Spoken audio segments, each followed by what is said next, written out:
Hoje nós vamos falar sobre o Otzi, que é uma múmia de 5.300 anos de idade, que foi encontrada no norte da Itália, próximo à fronteira com a Áustria, em 1991.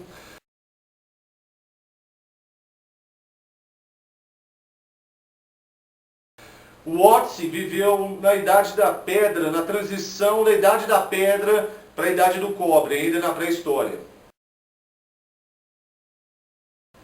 Durante 10 anos, de 1991 até 2001, ninguém realmente sabia o que tinha acontecido com ele, como que ele tinha morrido. A maioria das pessoas, dos cientistas, achavam que ele tinha morrido de hipotermia e o pessoal achava que ele poderia ter sido um pastor de ovelhas que tinha se perdido pelo norte ali da Itália, até porque passava uma rota de pastores de ovelha por aqui próximo do local onde o corpo foi encontrado. Alguns outros achavam que ele poderia ser talvez um viajante que fazia troca de mercadorias.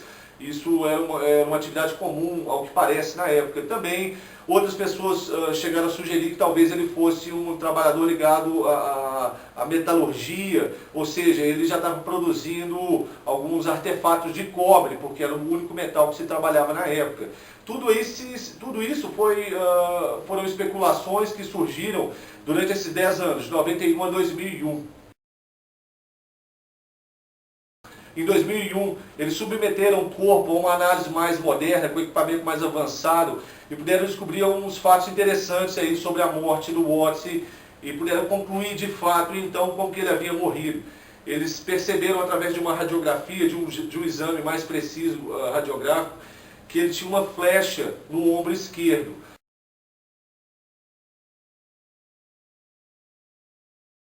Isso, junto a uma análise mais detalhada do corpo, verificou que ele tinha um corte, um ferimento muito profundo na mão também. Então, percebeu-se que de fato a morte dele não havia sido por hipotermia, mas ele havia tido uma morte violenta. Então, em relação à morte do Otzi, vai haver sempre um grande mistério em torno dela. A gente nunca vai saber de fato o que realmente aconteceu com ele, como que ele morreu, como que foram os últimos dias e os últimos momentos. A gente tem fortes indícios do que pode ter acontecido, mas realmente muita coisa vai ficar no campo da especulação. A gente só pode tentar imaginar como que foram esses últimos instantes do Otzi, o Homem de Gelo.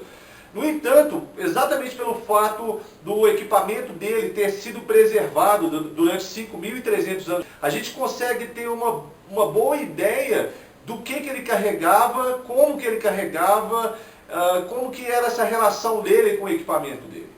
Bom, eu acho que qualquer pessoa aí ligada à atividade do mato, não só eu, Juliano, uma vez que tenha tido contato com a história do Otzi, tenha estudado um pouquinho sobre ela, e tenha olhado o equipamento que ele carregava consigo, deve ter se surpreendido, ok? Primeiro porque isso eu acho que é uma curiosidade natural nossa de quem está ligado a esse tipo de atividade. E você vai querer comparar, deixa eu ver o que esse cara carregava há 5.300 anos atrás. Então eu acho que essa comparação é um fato bastante natural. E quando a gente olha para o equipamento do Otzi, a gente percebe muita coisa interessante, ok? E é isso que eu queria falar nesse vídeo. Eu queria fazer uma análise desse equipamento que ele tinha, daquilo que o Otzi carregava consigo nos últimos dias, ou no último dia de vida, no momento em que morreu, e aquilo que a gente carrega conosco quando a gente vai para o mato.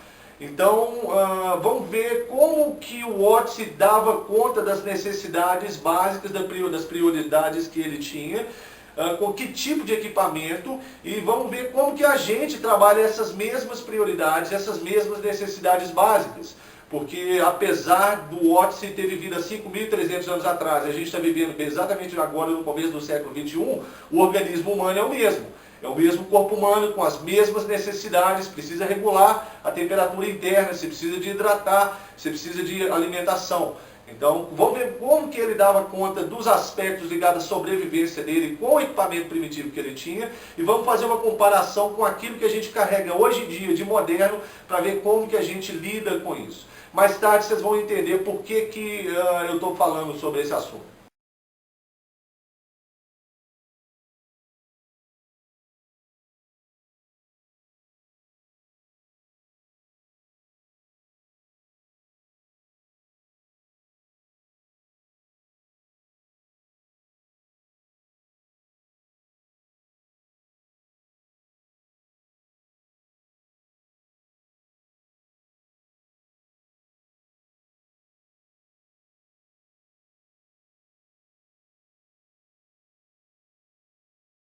Havia um item no equipamento do Watts que chama bastante atenção pela maneira como ele foi concebido, pela forma como ele era usado.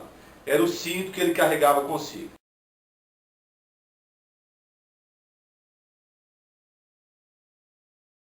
Aparentemente era um cinto simples, um pedaço de couro amarrado na cintura, usado para segurar as perneiras dele. Okay? Vamos lembrar que ele estava num ambiente muito frio e ele não tinha uma calça igual a gente usa hoje em dia. Ele tinha uma perneira, ok? Se eu não me engano, ela era feita de couro de bode, se eu me lembro bem, mas era um couro de algum animal quente bastante para mantê-lo aquecido, e ela ficava suspensa, presa por esse cinto. Então o cinto tinha umas cordinhas, um tipo de amarra que segurava a perneira, até porque ele ia andando no ambiente de neve, e essa perneira tendia a absorver um pouco da umidade, ficaria pesada e ela ia acabar escorregando pela perna. Então o cinto, a princípio, se você estivesse observando ele caminhar, seria só para segurar a perneira dele. Mas, no entanto, se a gente fizer uma análise um pouco mais detalhada, um pouquinho mais de cuidado do cinto, ele vai revelar um aspecto bastante interessante, como eu já havia falado antes.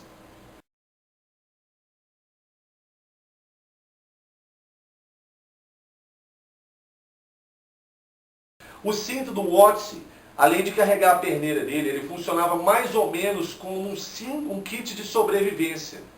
Agora vocês observem bem isso. A gente está falando de um camarada que viveu há 5.300 anos atrás, que carregava consigo um equipamento que era parte de um conceito que nós continuamos aplicando hoje em dia, até hoje, quando a gente sai para o mato.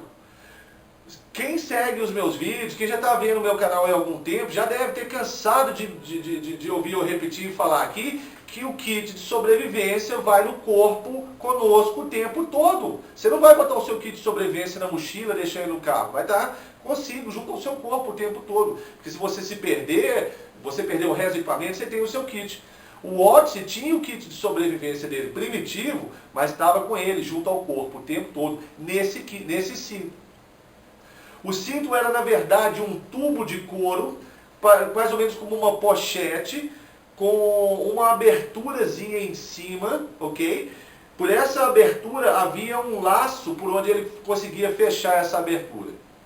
No cinto havia também uns detalhes, uma tira do lado.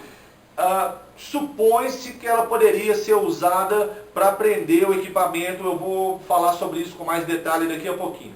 Mas o conceito que eu queria mostrar para vocês é que ele já usava essa abordagem de um item com mais de uma função. É a multifuncionalidade do seu equipamento. Então o cinto dele estava carregando e segurando a perneira dele, carregando o kit de sobrevivência dele junto dentro dessa pochete, e do lado de fora carregava uma adaga de sílex e um afiador, um amolador para a adaga dele. Esses dois itens ficavam também no cinto, mas presos pelo lado de fora. Dentro do cinto, ele tinha 3 peças de sílex, ele tinha um osso de íbex, que é tipo de um bode montanhês, e ele tinha fungos. As 3 peças de sílex eram um furador, uma lâmina, não muito grande, e uma outra lâmina menorzinha para um trabalho um pouco mais detalhado, para um entalhe um pouquinho mais preciso. O fungo poderia ser usado como remédio, como antibiótico, e para tratar os parasitas que ele tinha no corpo, ou poderia ser usado também como isca para fogo.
Um aspecto interessante que eu queria ressaltar aqui tem a ver com a forma como o Odyssey estava carregando fogo, estava preparado para fazer o fogo quando ele morreu.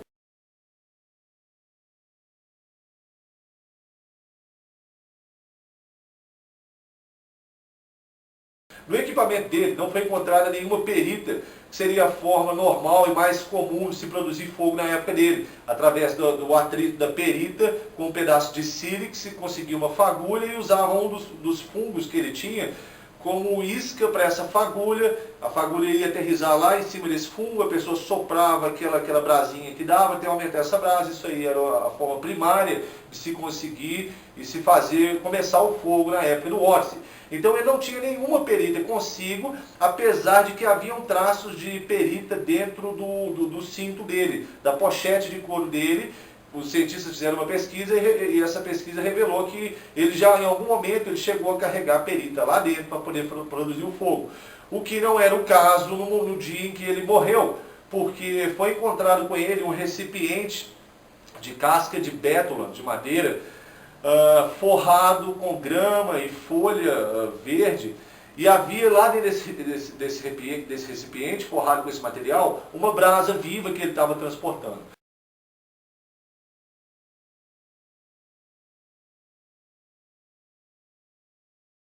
Então, possivelmente, a habilidade dele de se produzir fogo, de se começar o fogo simplesmente transportando uma brasa viva, já deveria ser o bastante para ele. Ele possivelmente não precisava ali do pedaço de perita para ajudá-lo a conseguir essa fagulha inicial.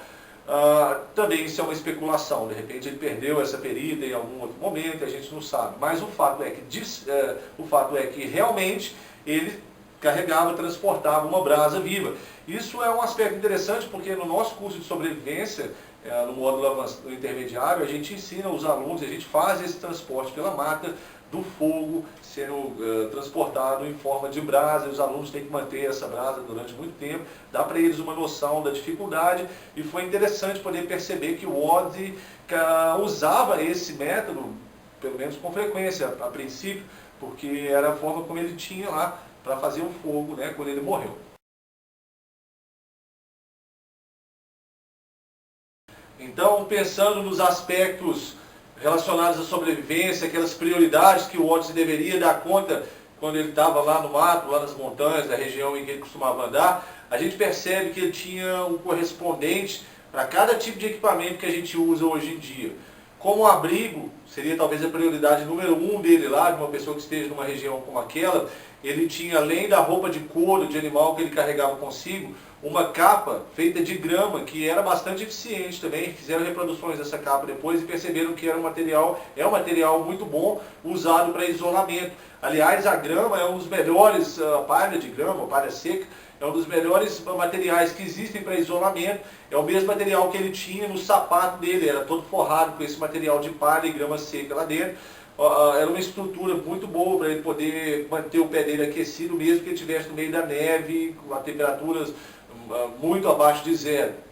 Então ele tinha todo esse equipamento para tomar conta da questão do abrigo, e era uma forma muito eficiente de cuidar dessa prioridade, dessa necessidade dele lá.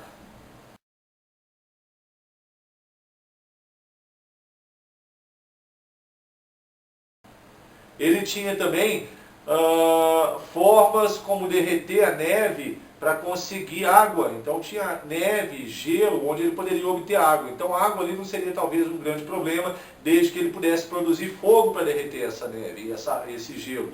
E como que ele fazia isso? Como que ele derreteria essa neve? Bom, carregando a brasa viva, que era o que ele tinha consigo quando ele morreu, para ajudá-lo a começar o fogo. Desde que ele pudesse então fazer o fogo, para manter a temperatura do corpo aquecida, regulada e seco, ele poderia também derreter gelo, derreter neve e beber essa água, ingerir essa água, e tomar conta aí de si, cuidar desse problema da desidratação.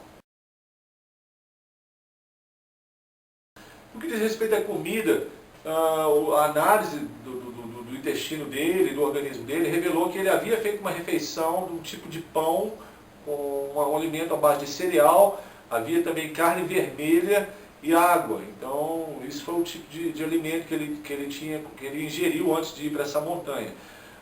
Como que ele poderia conseguir obter alimento? Através do arco e flecha que ele estava carregando consigo.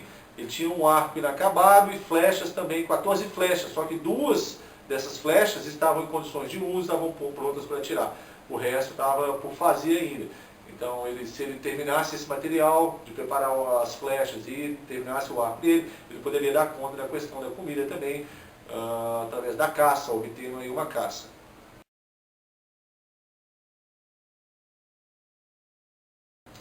Agora, quando a gente dá uma olhada no tipo de lâmina que ele carregava consigo, a gente fica bastante surpreso. Porque, assim como hoje, o Odyssey tinha também tipos diferenciados de lâminas para aquilo que precisava fazer.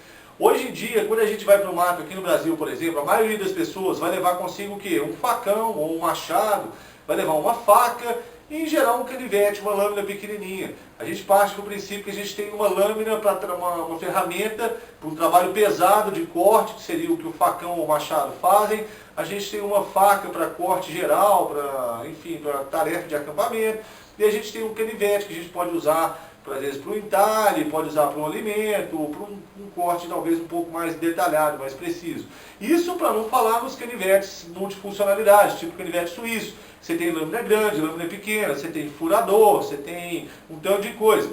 Na verdade, um canivete suíço desses já dava conta de praticamente tudo que o Odyssey precisava de ferramenta. Ele tem furador, lâmina grande, lâmina pequena, tem uns que ainda vem com serrinha. Então o Odyssey teria ficado muito feliz de ter um canivete suíço desses aí.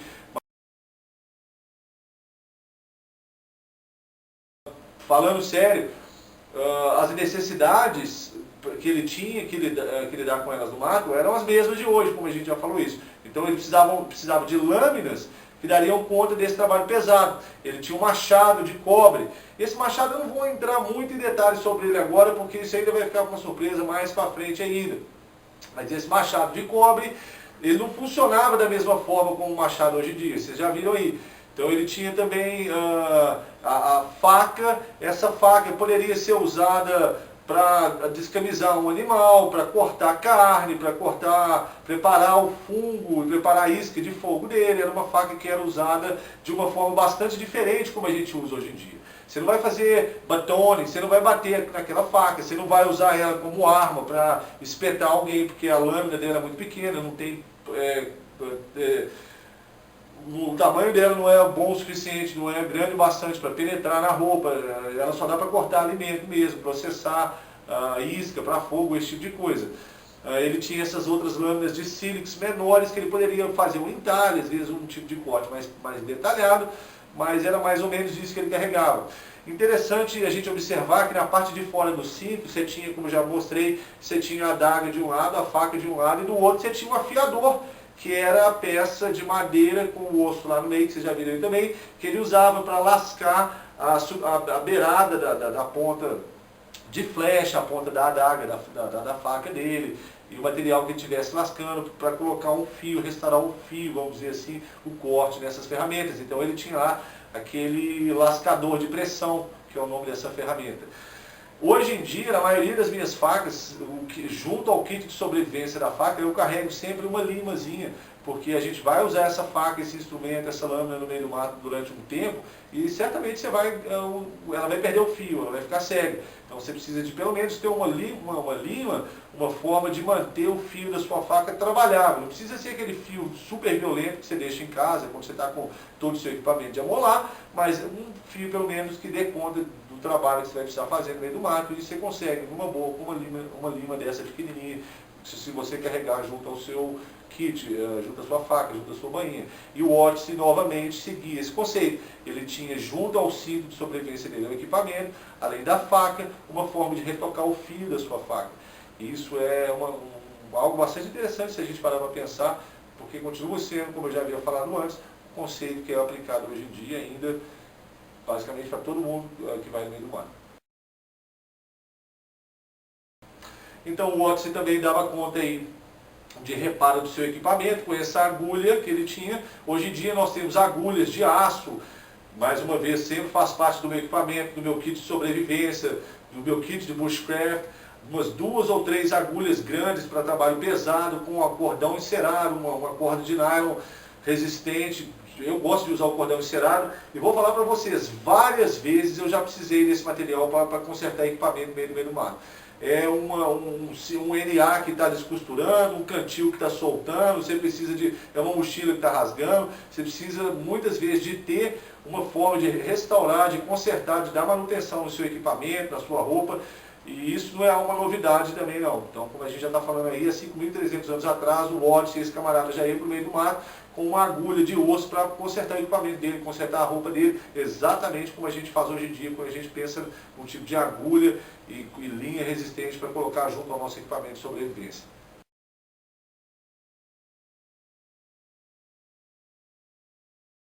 E finalmente falar agora do kit de primeiros socorros, bem rústico, bem básico e bem elementar, né? Mais eficiente e, se a gente parar para pensar, até sofisticado para a época dele. Os fungos que ele carregava consigo também tinha essa multifuncionalidade, essa função dupla, né? Já apontamos antes, funcionava como isca de fogo e era usado também como antibiótico natural e como uma forma de tratar também os parasitas que ele tinha lá dentro do corpo dele. Então era vamos dizer assim, que era um kit de primeiros socorros bem arcaico, né, bem primitivo, mas que dava conta aí desses dois aspectos. Então, sem falar que na região dele, eles têm um tipo de musgo que chama Magna Moss. Esse musgo já é vamos dizer assim, uma bandagem natural, porque ele é antisséptico. Então o pessoal desde épocas remotas usava esse musgo para tratar a ferida. Colocava esse musgo sobre a ferida e esse musgo evitava que a ferida se infeccionasse, ajudava a cicatrizar. E até hoje, era usado até como papel higiênico, para você ter uma ideia. Então é um recurso bastante abundante que tinha lá na região dele e ele certamente fazia uso também, devia usar a faca dele lá para cortar esse material e usar aí como bandagem, um item de primeiro socorro, ou mesmo até como um papel higiênico aí primitivo.